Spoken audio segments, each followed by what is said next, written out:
यो आज हम बात करने वाले 7 लेटेस्ट फॉल रोमकॉम एनिमे के बारे में जो तुम्हें देखने में और भी ज्यादा मजा आएगा। और हाँ, पहले ही क्लियर कर देता हूँ, इनमें से सारे एनिमे तुम्हें हिंदी डब में देखने को नहीं मिलेंगे। कुछ तुम्हें हिंदी डब में मिल जाएंगे लेकिन कुछ तुम्हें नहीं मिलेंगे, क्योंकि ये फॉल एनिमे है, अक्टूबर से लेकर दिसंबर के बीच रिलीज हुए और इनके हिंदी डब इतनी जल्दी आना तो भाई इम्पॉसिबल ही है। सो ये हिंदी डब वाला सीरीज तो नहीं है, लेकिन अगर तुम्हें वही सीरीज देखना है तो डिस्क्रिप्शन में पार्ट 1 और पार्ट 2 का लिंक मिल जाएगा, तो जाके देख सकते हो, मेरा भी वॉच टाइम बढ़ेगा। और हाँ, एक और बात, मैंने ऑलमोस्ट 4 वीक से कोई भी वीडियोस अपलोड नहीं किया है। जो भी लॉन्ग वीडियो का वेट कर रहा था, मतलब 4-5 लोग ही होंगे, तो भाई कमेंट सेक्शन में तुम्हारा नाम बता देना एक बार। तो चलो बिना ज्यादा टाइम वेस्ट किए शुरू करते आज का वाडू वीडियो।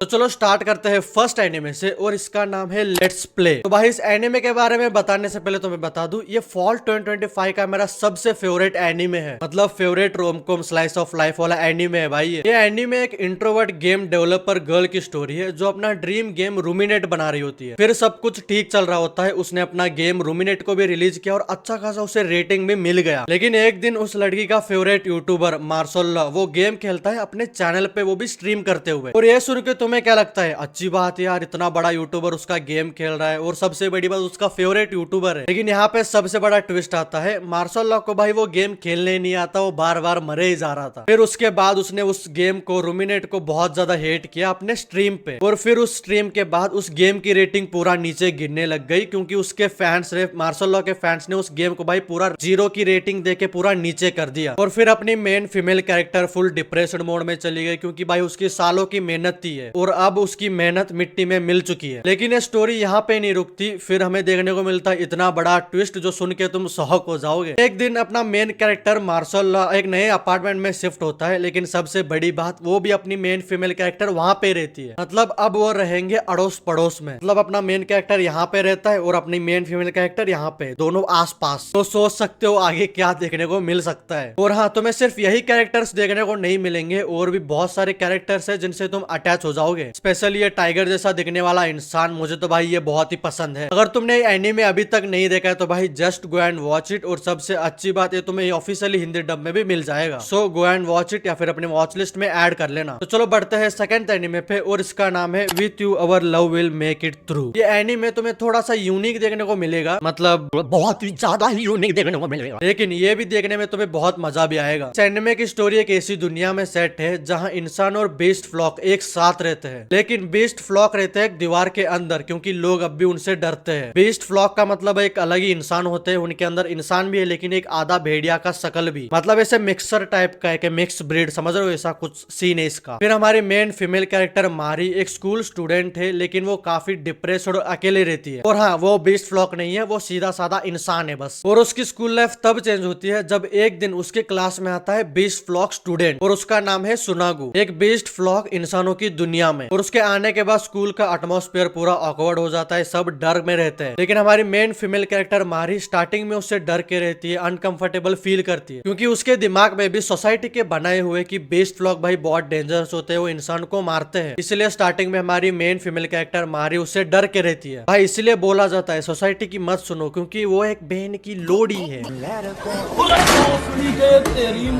जोक्स अपार्ट, लेकिन जैसे जैसे कहानी आगे बढ़ती है, हर एक एनिमे की तरह इसमें भी वही सीन होता है, दोनों में थोड़ा थोड़ा करके भाई प्यार होने लगता है, एक इंसान और एक बेस्ट फ्लॉक। लेकिन मेन प्रॉब्लम यहाँ से स्टार्ट होती है, सोसाइटी का प्रॉब्लम, लोगों का देखना, और मेन डाउट, क्या इंसान और बेस्ट फ्लॉक के बीच प्यार एक्सेप्ट किया जा सकता है? यही कॉन्सेप्ट देखने को मिलता है हमें इस एनिमे में। लिटरली भाई ये भी एनिमे बहुत ही मस्त है, अगर तुमने अभी तक नहीं देखा है ना तो भाई you are missing a masterpiece, and it's also available in Hindi dub, so just go and watch it. भाई मेरी किस्मत कितनी ही घटिया हो सकती है, मैंने थर्ड एनिमे के बारे में सब कुछ बता दिया, रिकॉर्ड कर दिया, बाद में पता चला कि भाई मैंने रिकॉर्डिंग ही ऑन नहीं किया। कुछ कर नहीं सकते भाई, यही कंटेंट क्रिएशन है, तो करना ही पड़ेगा। तो चलो बढ़ते हैं थर्ड एनिमे पे, और इसका नाम है मैकेनिकल मारी। इस एनिमे की स्टोरी मारी के अराउंड घूमती है, जो एक्चुअली में pro martial art athlete legend होती है, और वो बहुत ही स्ट्रॉन्ग है और हाईली ट्रेंड भी। लेकिन एक दिन कुछ रीजंस की वजह से उसे पैसों की जरूरत पड़ती है, और इसी वजह से वो एक ऐसा जॉब एक्सेप्ट करती है जहाँ एक अमीर इंसान की बॉडीगार्ड बन के रहना है, लेकिन एक मेन कंडीशन के साथ, उसे एक हाईटेक रोबोट मेड बन के रहना है। अगर गलती से भी उस अमीर इंसान, मतलब आर्थर को, हमारा मेन कैरेक्टर, अगर उसे पता चल गया कि वो एक एक रोबोट नहीं है, इंसान है, तो समझ जाना अपनी मारी का खेल खत्म। क्योंकि हमारे मेन कैरेक्टर आर्थर को इंसानों के ऊपर बिल्कुल ट्रस्ट नहीं है, मतलब इत्तू सा भी ट्रस्ट नहीं है। Main reason behind hating womens because वो एक लौता बेटा होता है अपने पापा का, मतलब सोतेला बेटा। एक और बात, उसके पापा बहुत ही ज्यादा अमीर होता है, मतलब हद से ज्यादा। फिर एक दिन उसके पापा चले जाने के बाद उसके खुद के रिश्तेदार आर्थर को मारने की कोशिश करते हैं प्रॉपर्टी के लिए। हमारे मेन कैरेक्टर के ऊपर रोज हमला होते रहता है, कोई तो उसके बिल्डिंग के ऊपर गन लेके बैठा है और कोई तो उसके घर में ही चाकू लेके उसे खत्म करने की कोशिश करता है। और इसी वजह से हमारा मेन कैरेक्टर इंसानों के ऊपर इतना सा भी ट्रस्ट नहीं करता है। लेकिन फिर जब मारी की एंट्री होती है आर्थर के लाइफ में, तो वहां से आर्थर बदलने लगता है थोड़ा थोड़ा। और भाई ये एनीमे भी फॉल 2025 का मेरा तो बेस्ट बन चुका है। अगर तुमने इस एनीमे को मिस किया है बाय एनी चांस, तो भाई एक बार जरूर ट्राई करना, because this is also masterpiece and it's also available in Hindi dub, so just go and watch it. तो चलो बढ़ते हैं फोर्थ एनीमे पे, और इसका नाम है चितोसे इजिने रामुने बॉटल। ये एनीमे एक पॉपुलर लड़के चितोसे की है और सब लोग उसे हमेशा एक परफेक्ट गाय के जैसे देखते हैं। लेकिन इसकी स्टोरी तब इंटरेस्टिंग होती है जब वो अलग अलग क्लासमेट्स की प्रॉब्लम सॉल्व करने लगता है। देख रहे हो, खुद की जिंदगी झंड हो चुकी है लेकिन दूसरों की मदद करना हम बिल्कुल नहीं छोड़ेंगे। फिर उसके बाद रोमांस यहाँ इंस्टेंटली नहीं होता, बल्कि टाइम के साथ फीलिंग बिल्ड होने लगता है, मिसअंडरस्टैंडिंग आती है और कैरेक्टर इमोशनली मैच्योर भी होने लगते हैं। बेसिकली ये एनीमे हाई स्कूल लाइफ का एक रियलिस्टिक वर्जन दिखाता है, जहाँ fake smile, silent jealousy, broken friendship और जेन्युइन केयर, ये सब कुछ देखने को मिलता है। अगर तुम्हें डीप और relatable slice of life romance देखना पसंद है, तो भाई ये एनीमे परफेक्ट तुम्हारे लिए ही होगा। इसके animation, story line, cute moments, jealousy moments, funny moments, sad moments, सब कुछ भाई नेक्स्ट लेवल के हैं। सो बाय एनी चांस तुमने इस एनीमे को मिस किया ना, तो एक बार ट्राई जरूर करना। और हाँ, ये हिंदी डब में अवेलेबल नहीं है, तो इंग्लिश में मिल सकता है। सो इसको भी वॉच लिस्ट में ऐड कर लेना, बाद में जब भी हिंदी में आ जाएगा तो तब देख लेना। तो पता है अभी क्या हुआ, जैसे ही फोर्थ एनीमे मैंने बताते वक्त रिकॉर्डिंग ऑन नहीं किया था ना, अब भी फिफ्थ एनीमे मैंने पूरा बता दिया, लेकिन देखने के बाद रिकॉर्डिंग ऑन नहीं है। मेरे को भाई फिर से बोलना पड़ेगा, भाई भूख लगी, अभी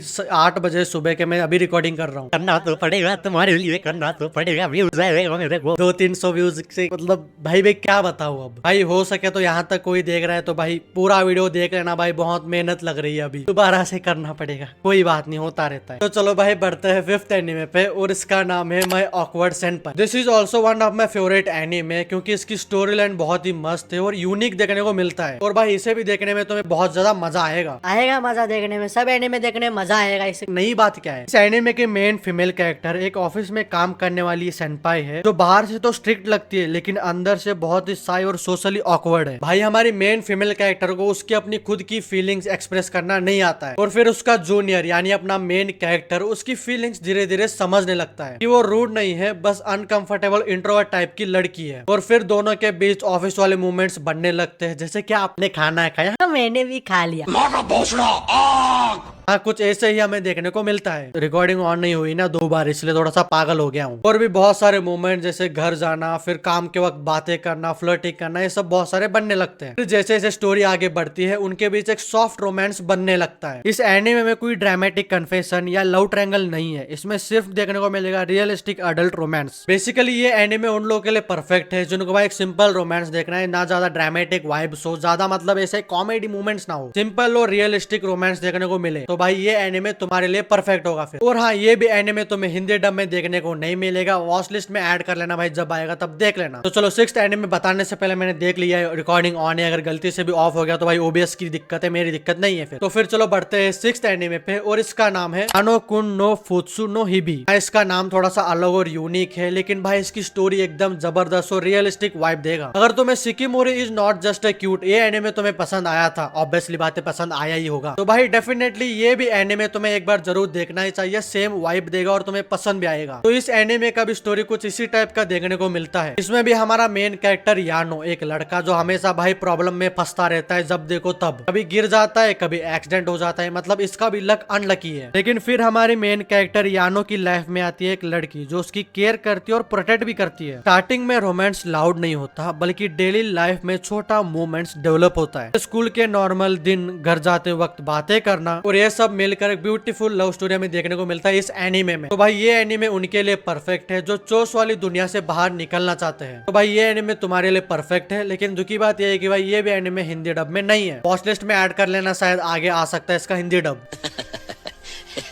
तो भाई ये थे 7 फॉल रोम कॉम एनीमे। अगर तुम्हें स्लाइस ऑफ लाइफ और सिंपल सॉफ्ट रोमांस देखना है तो ये लिस्ट तुम्हारे लिए परफेक्ट है। और हाँ, मैंने काफी टाइम से लॉन्ग वीडियोस अपलोड नहीं किया था, ऑलमोस्ट 4 वीक्स हो चुके हैं, लेकिन मैं माफी के तौर पर नेक्स्ट वीडियो और भी मस्त और खतरनाक underrated rom com slice of life बताने वाला हूँ, जो तुम्हें देखने में बहुत ज्यादा पसंद आएंगे। नेक्स्ट वीडियो में जो भी मैं एनीमे बताने वाला हूँ सारे भाई सारे के सारे हिंदी डब में मिल जाएंगे। तो भाई कमेंट सेक्शन में ये भी बता देना तुम्हें किस टॉपिक पे चाहिए, action, romance, slice of life, इसे काय, मतलब जो भी चाहे सब कुछ ला दूंगा, सब कुछ, वो भी हिंदी में। तो वीडियो पसंद आए हो तो लाइक कर देना, सब्सक्राइब कर देना और कमेंट सेक्शन में ये बताना तुम कौन सा एनीमे नेक्स्ट देखने वाले हो। तो मिलते हैं नेक्स्ट वीडियो में, तब तक के लिए स्टे हाइप्ड, स्टे एनीमे। पूरा जानने से पहले स्क्रीन पे 2 वीडियो दिख रहे होंगे, यहाँ पे या फिर यहाँ कहीं तो दिख रहे होंगे, तो देख लेना, मेरा वॉच टाइम बढ़ेगा। तुझसे हेल्प कर देना भाई, कोई भी वीडियो देख लेना, मेरा वॉच टाइम बढ़ेगा, मतलब कर दो यार, प्लीज कर दो।